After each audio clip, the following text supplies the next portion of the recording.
See you right after the intro and disclaimer.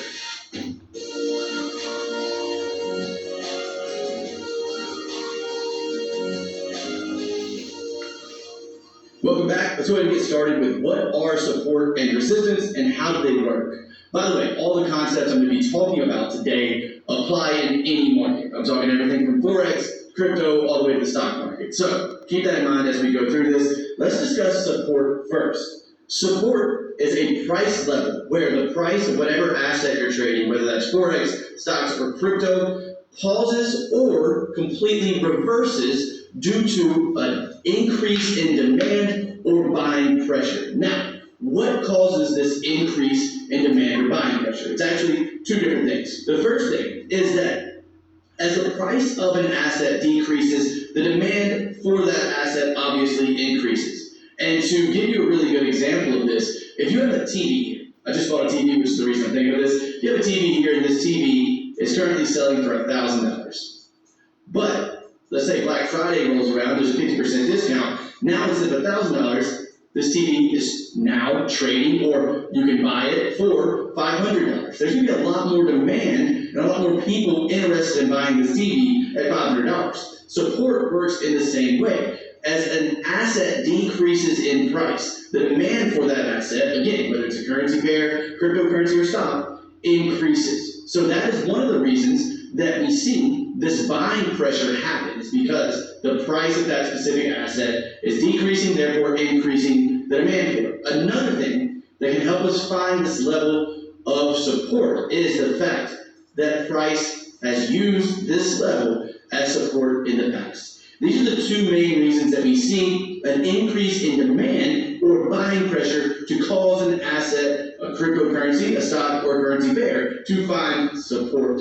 We're going to discuss this in detail. Again, this is for those of you who are beginners to kind of understand what support and resistance are. Let's take a look at resistance. In the opposite way, resistance is a price level where the demand for an asset completely halts, and sellers come in, creating selling pressure, and either causing a pause or a complete reversal in that specific asset. Now, in this scenario, imagine a TV was $500. And then because there was a lot of demand for this TV, they jacked the price up to $1,000, and let's say at $1,000, everyone stopped buying this TV. So the demand has went completely away, and in financial markets, just like with the TV, we have the option to sell. So whenever the demand stops, we see the lack of buyers combined with selling pressure causing either a pause, like we see here and here, or a complete reversal, like we see here. So that's the psychology behind resistance. Another thing that we look for whenever we're looking at resistance, and another reason that the demand dries up and that selling pressure come into play, just like with previous support levels, causing more support when price gets to that level, a previous resistance level is something that can cause price to fall as well. So this is the psychology behind support and resistance levels. Now what I want to talk about is role reversal in support and resistance. Let's talk about that right now. Here's an article from Fidelity about support and resistance role reversals. A key concept of technical analysis is that when a resistance or support level is broken, its role is reversed. If the price falls below a support level, that level becomes resistance. If the price rises above a resistance level, that level will often become support. So this is the concept of role reversing, and the psychology behind that is what I want to discuss now. And we're going to step away from the TV analogies and just go with strictly price. So if price is pushing higher, we have a resistance level created here where demand slowed and selling pressure started, causing a pullback. Then we have a break of this resistance level and a pullback to that resistance level. The role reversal is when this resistance level then becomes support. But I don't like just stating facts. Let's talk about why does this occur. The psychology behind the role reversal is that people that started to, let's say, sell right here, let's say they thought this was going to be the complete reversal, so they started to sell at this exact line. Well, let's say price dropped a bit, they got really happy because they were in their trade, they were making money, but now prices pushed higher. They didn't have a stop loss or anything that triggered them to get out of the trade, so prices pushed higher. At this point, what do you think that trader that was in selling short here, By the way, for beginners, when we sell short, we sell and we make money as price moves lower. So when price goes higher, that means we're losing money. So here, at this point, this seller that started here is going through a lot of pain. And they're in all this pain until they see what? Until they see the price of this asset pushed down to their original price in which they sold at. So at this point, since they sold from this level, they are now at break even right here. If you've ever been through a losing trade, you know that seeing money come out of your account and then seeing yourself back at break even is a pretty good feeling. Well, when they sold from here, the only way for them to get out of this sell position is to buy back into the market. So that creates an initial buying pressure from this level. And we're going to continue in trend at this level.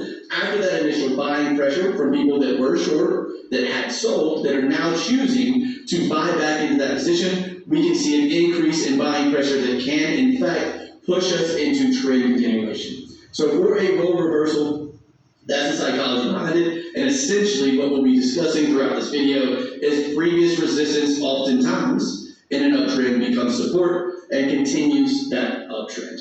Let's go through a really quick example of that on the bearish direction. So we're looking at the bearish version of that in a very similar way. We have sellers pushing the market down in a downtrend. We have buyers stepping in and expecting a complete reversal. Remember, they don't have a stop loss or anything like that. So as price pushes lower, at this point right here, buyers are in a lot of pain. So they're probably sitting there, imagine yourself being in this loss, not having a stop loss set, and then you see price, you're down in your position, you see price push up and get you to a point where you can get out of your position for break even. At that point, you're probably going to decide to get out of that position. That causes selling pressure, because if you buy into an asset, then you have to sell in order to get out of that position. So that causes the selling pressure, which is then continued if we continue in a downtrend. So that is the support turn to resistance side of role reversals. Again, throughout the video, we'll be talking a lot about support becoming resistance. There's the psychology behind support turning into resistance and support and resistance levels in general. Now let's take a look at some examples on real charts of both of these scenarios. First, let's take a look at an example of regular support. So we have the price of the Aussie Canada here on the daily chart of the Aussie Canada doing what? As you can see, the price of this asset is clearly pushing down and creating new lower lows. Now, price going down, that's a good sign that eventually we'll see support. But the way we actually find these support levels is by looking left in previous data and seeing where the last place this asset was supported in a major way. Where was that area? And that's pretty clear. If we're looking here on the Aussie Canada, we go down and to the left, it's really easy to spot this as the latest level of major support. And don't worry, we're going to go into some major detail on this a little bit later on, but again, I'm just trying to get beginners up to speed. So let's go ahead and mark off an area here around that support level, and let's click play on our market replay. As you can see, the price of the Aussie Canada recently came down to this support level and was supported here at this level, giving us a good example of regular support. Let's now take a look at regular resistance on the euro yen. Here, as you can see, the price of the euro yen is getting higher. We're pushing into new highs. Now, although we know that the higher price gets, the less buyers are interested, and eventually we'll either get a pullback or a reversal. Again, the way we spot the exact area that this is likely to occur is by looking left at the last place price saw resistance from. So let's look left from where price is now. A great way to do this is put a horizontal line on that swing high. Look left, what's the next swing high when we look left? Right in this zone. So with that being the case, our zone of resistance would look something like this. And now we have an area that we can predict with a high degree of accuracy will cause either that pause or possibly a complete reversal of this asset. Let's click play here on the euro yen. As you can see, price came to the zone a couple of times and did in fact reverse pushing low, giving us a good example of regular resistance. Let's now take a look at the role reversal side of support and resistance on the Aussie New Zealand chart. Here on the Aussie New Zealand, what has happened? So we remember back to our examples, we're looking at price making new higher highs and higher lows, and then once we break through A resistance level, what happens? That level of resistance oftentimes becomes support for that particular asset due to a lot of different factors, including the fact that a lot of sellers are in this area, and if price gets back down in this area, they go from being in pain to being break even. That causes initial buying pressure. If that buying pressure continues, the demand continues for this asset, that's what pushes it into trend continuation here in the uptrend that's already established on the Aussie New Zealand. Let's see what happens here. After I go to horizontal line on the chart, here's our area of resistance turning into, as you can see, support and pushing the price of this asset higher, giving us, again, a good example of the resistance turn to support role reversal in our support and resistance trade. Next up, we're taking a look at a bearish role reversal here on the Aussie Canada. So, what do you see on this chart? Hopefully, you are able to see that the price of this asset is in fact pushing lower and continuing to break below previous levels of support. What does that mean? That means that these previous levels of support, as long as we're breaking into new lows, is a likely area for price to continue in that specific direction. So, with that being the case, we mark off our area of previous support here on the Aussie Canada. And what do we expect? We expect to see price come into this area and then continue to decline. Let's see what happens. That is, in fact, exactly what happens here on the Aussie Canada. As we push back into our area of support, it then becomes resistance, giving us a good example of support, role reversal, and becoming resistance.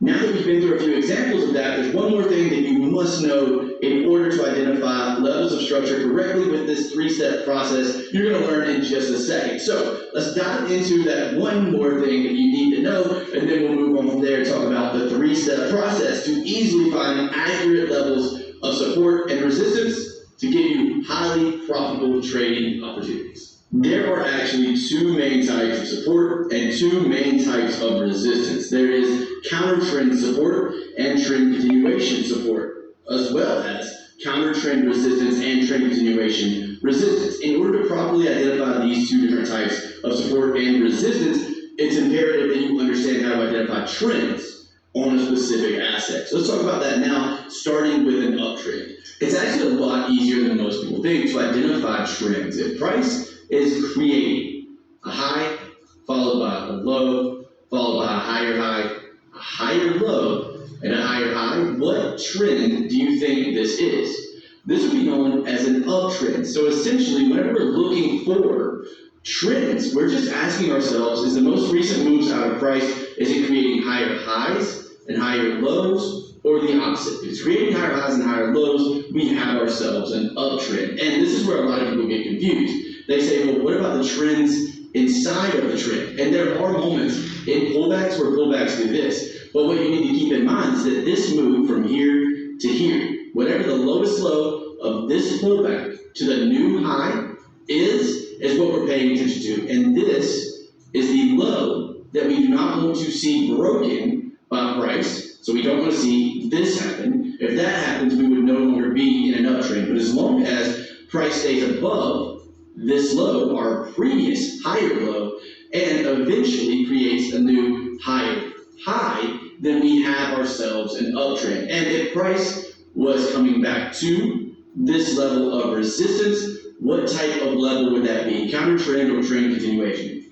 Well, consider we're in an uptrend, this would be an example of bullish trend continuation support, which is a resistance level that's turning into support. Now, let's go through a bearish example of trend continuation resistance. For trend continuation resistance, what we see for a downtrend is the opposite of what we just talked about. We see a low followed by a lower high, followed by a lower low, followed by a lower high, followed by a lower low. We're going to be taking a look at examples of this on a chart, but as you can see here, we do have price creating lower highs and lower lows. As long as this continues, we are in a downtrend. And when we're in a downtrend, we're looking for trend continuation levels. That level is going to be our previous level of support that was broken, that trend continuation level being our trend continuation resistance level. So that's what our trend continuation levels are going to look like. Again, we're going to take a look on our chart in just a moment. But before before we do, let's talk about counter trend levels as well. Now here, let's take a look at what's happened on our figurative price, which is made up of our blue lines here on the chart.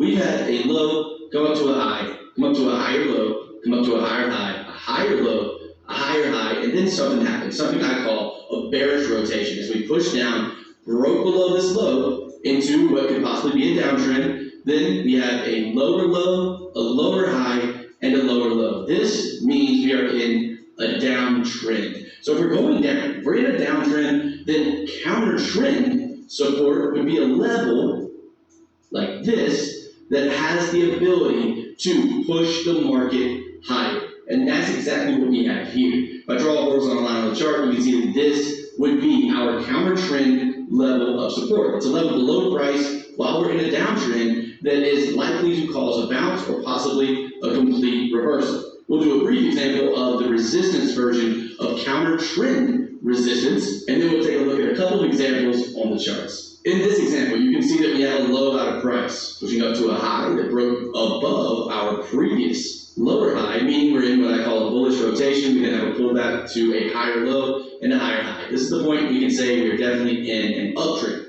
At that point, we continue making higher lows and higher highs and higher lows until a level that we consider our counter trend resistance level. The reason this is counter trend is because the trend of this market is now in an uptrend, considering the way our highs and lows out of price are happening. So with this being in an uptrend, this would be our counter trend resistance level, and all that means is that this would be a level that is likely to push the market down for a pullback or either a complete reversal.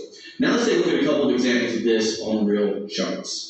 The first thing we're taking a look at is an uptrend, and what really helped me out when I first started trading, trying to identify swing highs and lows and trends in general, was just drawing them out myself. So here we have a low of price, pushing up to a high, pulling down to a higher low, pushing up to a higher high, another higher low, another higher high, another higher low, almost an equal low, but a bit higher than the last one, up to another higher high, and down to what we assume is now going to be a higher low. At this point, what would you consider the trend of this market to be in? This would be considered an uptrend, right? And what makes it really easy after identifying that is we can now point out our levels while price is moving higher. I'll change that to black to make it easier to see. Every time we break one of these higher highs, that is considered our previous resistance level that could act as support.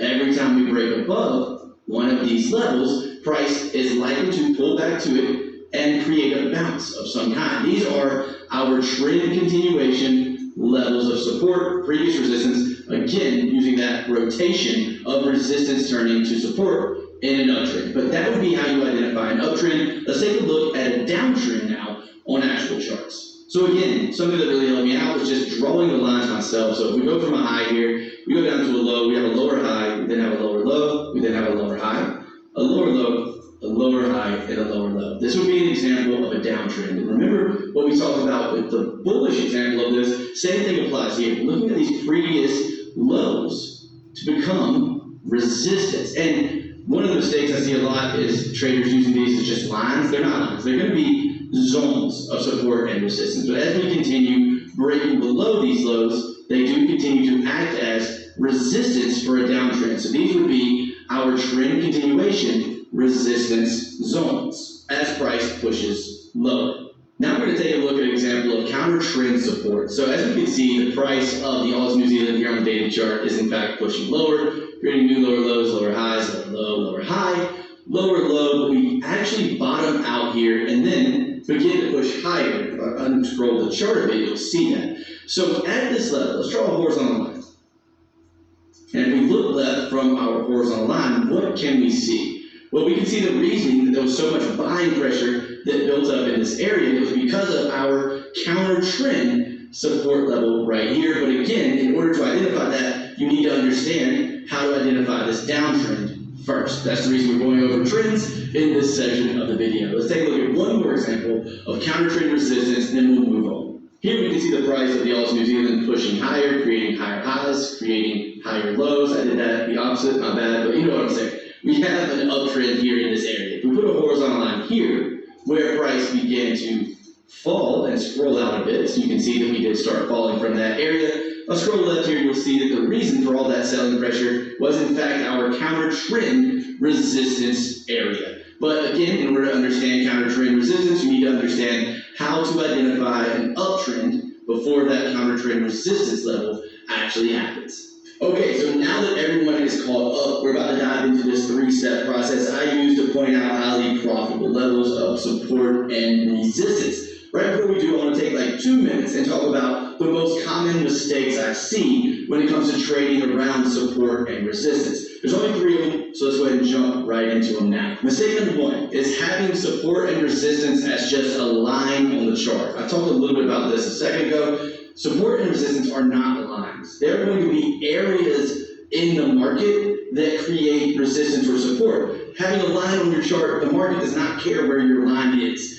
You need this to be a zone of support or resistance in case price goes a little bit above it or a little bit below it, because that's going to happen more often than not. So just try to keep in mind that support and resistance, instead of just being lines, an exact price, support and resistance tend to be zones or areas where the market's likely to either go down or up, depending on if it's support or resistance. Now, that's going to be a bit subjective in terms of how big is your zone going to be. There's really no way around that. Some of trading is inevitably going to be subjective. It's just something you'll get better at as time goes on and you gain more experience in the markets. Next, mistake number 2 is not having a consistent way to enter a trade inside of support and resistance zones. I know I dealt with this a lot whenever I was first beginning my trading career. I thought support and resistance would be like the holy grail. So anytime price got into a level of previous support that I thought could become resistance, I didn't have a trading plan or per se a trading strategy, so I had no consistency in the way that I entered trades inside of these zones. And it caused me a lot of heartache, lost money, and lost time that I want to help you to avoid. So remember, inside of these zones, our entire point isn't just to trade around support and resistance. You can know support and resistance like the back of your hand and still lose money in trading. Why? Because if you don't create a full trading plan and trading strategy that is consistent, and the way you trade it is consistent around these levels, then you're doing yourself no good watching this video and you're just wasting your time. So remember, and I'll teach you some of my most consistent ways that I enter into trades using support and resistance a little bit later in the video, so you'll have a good starting point. But just remember, support and resistance are not holy grails that you can just trade inside of resistance and the market's going to fall, or trade inside of support and the market's going to rise. You still need a strategy, you still need a consistent way of doing that. And next up, one of the things that gets on my nerves the most, and I say it gets on my nerves, it's just something that I think really hurts beginners. It doesn't affect me whatsoever. I just know it really hurts beginners, and that is when you see a chart that looks like this. It's like, how do you even know where price is if you have that many lines on your chart? You may be someone who's had your chart look like this before. I know I have. Or you've seen a chart that looks like this, and you just ask yourself, how in the heck do they even see anything on that chart? And that's a good point. I have no idea. And that's why today, what we're going to be doing is just placing 2 zones on any chart. We're only going to have 2 zones of support or resistance on a chart. That's it. We don't need all of these zones. It's ridiculous to have levels pointed out that are so far away from price, it's going to take a year for it to get there. So those are the 3 mistakes, most common mistakes, that I see beginners make when trading around support and resistance that help you avoid them. Now, let's move on to the 3-step process that I still use to this day and that creates some of the most highly accurate and profitable trading opportunities I've ever had using support and resistance. Okay, so now let's go through this 3-step process and dive into a few examples of using it on real charts in real time here on the 4-hour chart. So this is price that hasn't happened yet. I'm not using market replay mode or anything like that. I'm showing you setups that actually exist right now when I'm recording this on June the 2nd, 2022 at around 11:09 p.m. Shit, it's really late. Let's go ahead and go through the process itself. Step number 1 is identify trend. This is the reason I took you through that trend identification section of this video, is because the first step in this process is to identify the trend of the market you're trading. Let's go ahead and do each of these as we talk about them here on the pound New Zealand. What type of trend are we in? Well, price has been pushing lower, right? It's pretty easy to see that price is currently making lower lows, lower highs, lower lows. We came from lower highs, lower lows, lower highs, lower lows, lower highs. So we're in a downtrend. So if we've decided that we are in a downtrend, step number 2 is to identify the trend continuation and counter trend level of support and resistance. This is what I meant when I said we're only going to have 2 lines, or not 2 lines, but 2 zones on our chart for support and resistance. We're going to have one trend continuation level, no matter what trend we're in, and we're going to have one counter trend level, no matter which trend we're in. Considering we're in a downtrend, our trend continuation level is going to be the previous level of support that was broken, which is right in this area. So we're just going to use a line for now before we go over the rest of the steps. The next thing we need to do is find a counter trend level. Now, how do we do that? Finding our counter trend level is something we have talked about a little bit already, but what essentially we're doing is looking for a level below the lowest low price is currently made for a level of support back here that price has been supported by in the past. That's what we're looking for. So let's zoom out a bit and see if we can find it. Does that look like a level that was used as support before in the past? Yes, it does. So we're just going to use a line for now, right here. Again, these are zones, and we're going to make it into zones in just a second. I just want to make sure you understand all 3 of these steps before I go into too much other detail. Number 3, it's probably the most subjective part of this, but again, trading inevitably is a bit subjective, especially trading around support and resistance. So, step number 3 is to ensure that the level we're trading is a strong level. Now, personally, I do that with two ways, that's all. The only 2 ways I consider something a strong level is if that level caused a major move out of price. And to define a major move, I don't have like specific rules. Again, there's subjectivity in it, but it's pretty obvious to see this level caused a major move out of price, right? It caused a major move out of price multiple times. And ironically, the second way that I ensure a level of structure, support or resistance is a major level is if that level has been tested multiple times. So I'm either looking for a level that's had a major move from it, like this, or a level that's been tested multiple times, which ironically again also happens here at this level. So to go through those steps one more time to make sure this is really clear, as soon as I jump on a chart that I'm planning to trade using support and resistance, this is the 3-step process I use right now. I look at the chart, I determine the trend, I determine where's my trend continuation level, as in when we're in trend. The only thing I mean by that is if we're in trend, what's the latest level that was broken? That's my trend continuation level every time. I also ask myself, where's my counter trend level? The counter trend level is just whatever level for support. It would be whatever level is below price looking left, and then that is my counter trend level. After that, in order for me to be able to trade at these levels, because I may have these levels and they don't meet requirement number 3, which is they must be a strong level. So in order for me to trade these levels, they must have either created a strong move out of price or be a level that's been tested multiple times. Those are my requirements for levels of structure I'm going to trade around. So on the pound New Zealand, looking at live data right now, what I'm looking at on this chart is an area of structure right here, considering we're in a downtrend, that I will be looking for possible short trades in if we get a pullback in this area. This is my trend continuation resistance level that was previous support. This is that rotation level where this level has been acting as support for this pair, and it has acted as support for this pair multiple times. So that meets requirement number 3. It is a trend continuation level. Requirement number 2, I've identified the trend is down, step number 1. So I went backwards with that. I'm slightly dyslexic. It'll be all right. You understand what I mean. But this right here, between the area of 1.9284 and 1.9254, is an area I'll be looking for short trades inside of here on the pound New Zealand. As for my counter trend level, I'm looking at the area of support that looks like this. And that area is between 1.9109 and 1.9079. This is an area looking left that has been used by price. It is right below price So it is my counter trend level, meeting requirements for step number 2, and it has been tested multiple times along with created strong moves out of price, meeting all 3 of my requirements. So using this 3-step process, you just saw me plan out essentially my next couple of days of trading on the pound New Zealand using structure, support, and resistance.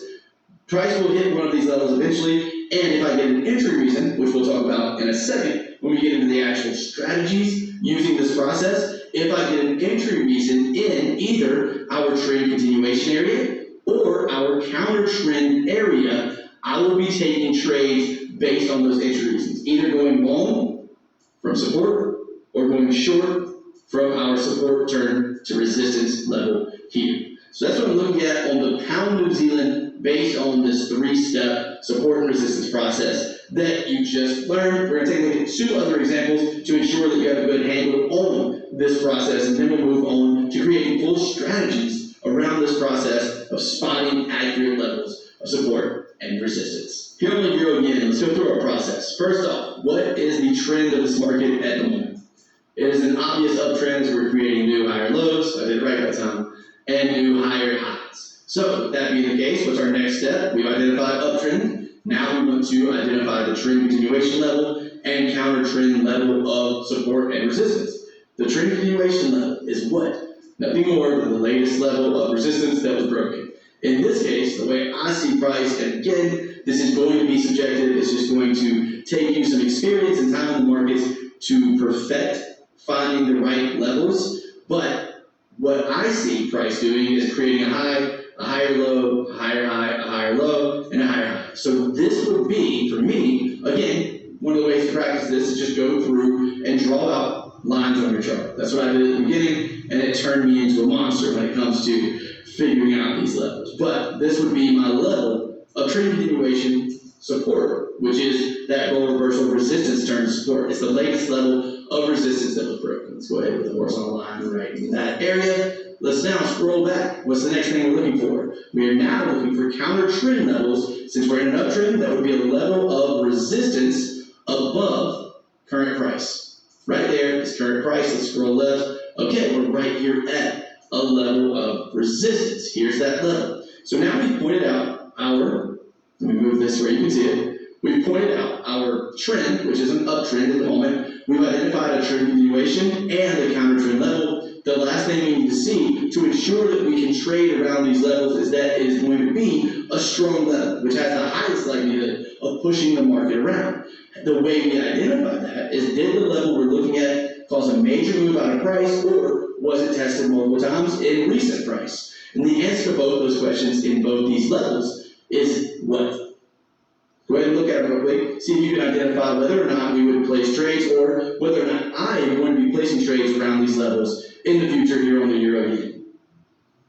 Again, I'm literally just setting up my next few days of trading here on these pairs using this process and decided to do it with you to give you some good examples of this process itself. So here on our previous level of resistance that was broken, which we consider our trend continuation level, it's going to be a level of support. If we look left here, we can see that this level, in fact, was tested multiple times and did cause a major move. So that is a yes. Here on this level, this would be considered a very major move out of price to me. So if that being the case, this level is going to be a valid place and is a valid place that I'm currently looking for possible short trades, expecting this level to cause the price of the Euro Yen to drop either a little in a pullback, which I can grab targets on lower time frames if it does, that's totally fine, or possibly completely reverse from this area between 140 and 139.70. My trend continuation level